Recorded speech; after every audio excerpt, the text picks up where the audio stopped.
his ba because I copulate with him. This is how it's described, this unification. It's pretty stunning imagery, isn't it? Barta notes that the great Ba is the sun god Re himself. This is united with the deceased, who becomes Osiris, who has the Horus Eye in him. And in both the Old and the New Kingdoms, or the Middle Kingdoms, Osiris has already been regarded as the Sunenmutter, that is, the sun goddess. Fascinating, isn't it? Osiris is identified with the sun goddess. All of this sexual cross between mortal and divine, all of that is fused and melded together. That's fascinating. This is what I propose Joseph Smith understood but didn't explain in facsimile number 3. It takes away the contradiction and problems in facsimile number 3 completely. But there is more, really, truly. And these were a singular unit within Re. Osiris joined the Bas of all of them, which the king joined the Bas of the gods through copulation. Again, we see the intimate association of the joining of spirit to spirit of both sexes, and both with the human and the divine. Whether the joining was with Re, the sun god, or with Osiris, or with Horus, or with Pharaoh, or with a common regular person such as Ta-Sher-Min in the Joseph Smith papyri, or with any mortal. The unification occurs. And it is a relationship of father, mother, son. Fascinating.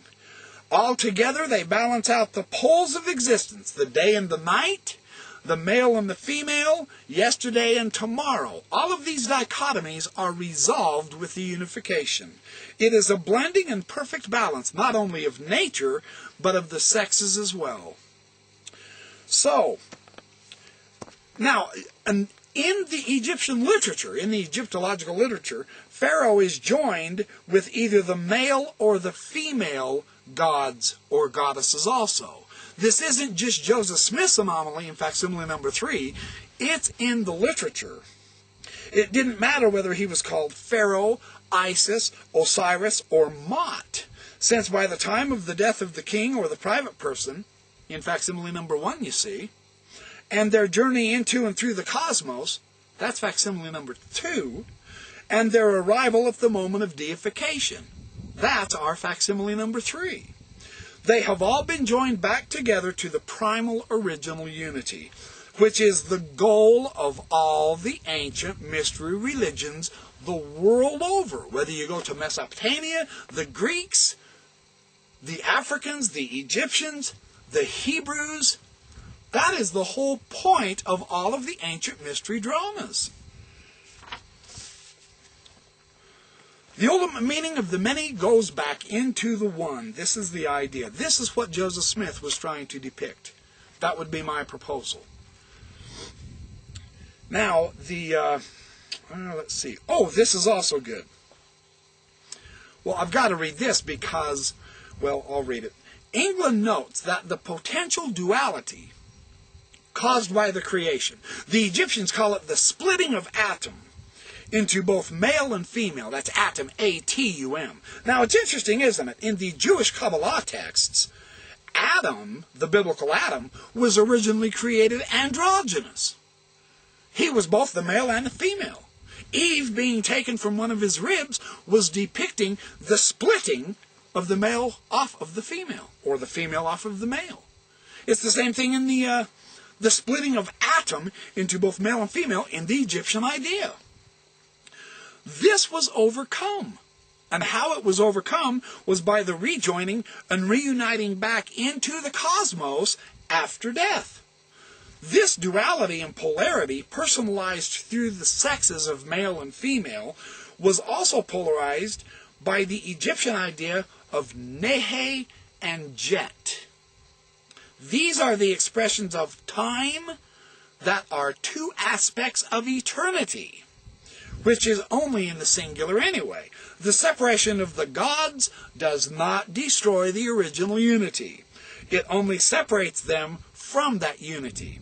In the personification of Geb and Nut, they are obviously expressed as the first real man and woman. And yet they are androgynous. These earlier intra-divine processes, England says, can only be expressed in paradoxes. Everything is simultaneous. The human language is not conceived to express such processes. Maybe that's why Joseph Smith couldn't do it. How do you describe it in human language? You can't. You can show it through symbols, which is what we have in the facsimiles.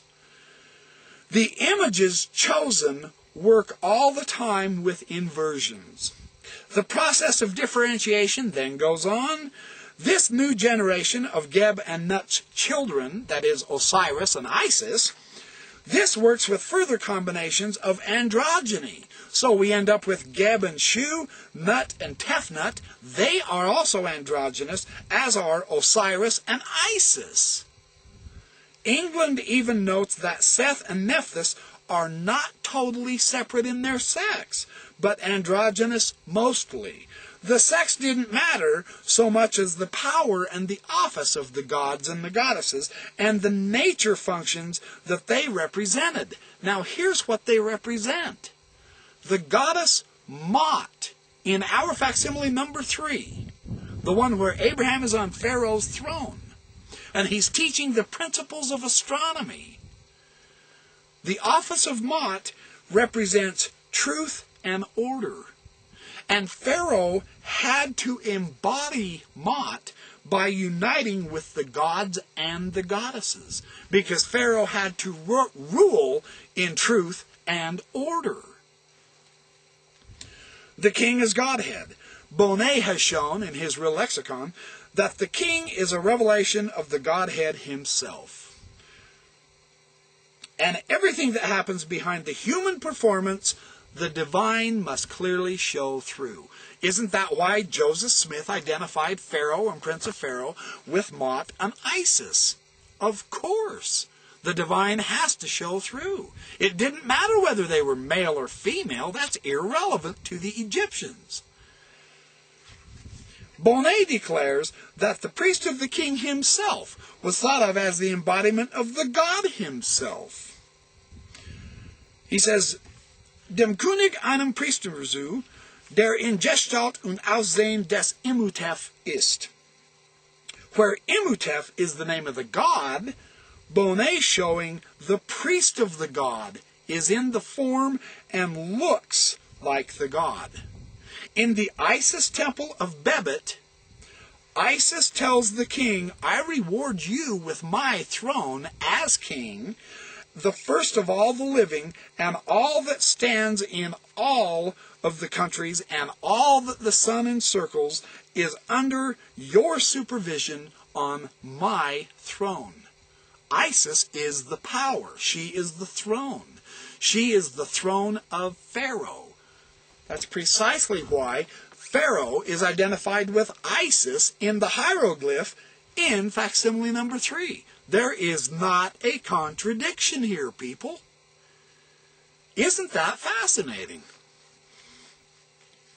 This is the figure of King Pharaoh in facsimile number 3. It is Isis.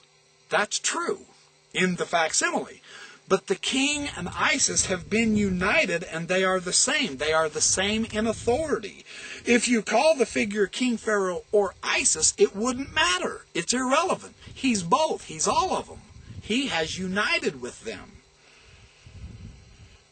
The divine substance being the various baas of the various gods involved in the rites that the priests were performing. See, the Egyptian Book of the Dead says, you glorify my spirit, and you make the Osiris, my soul, divine.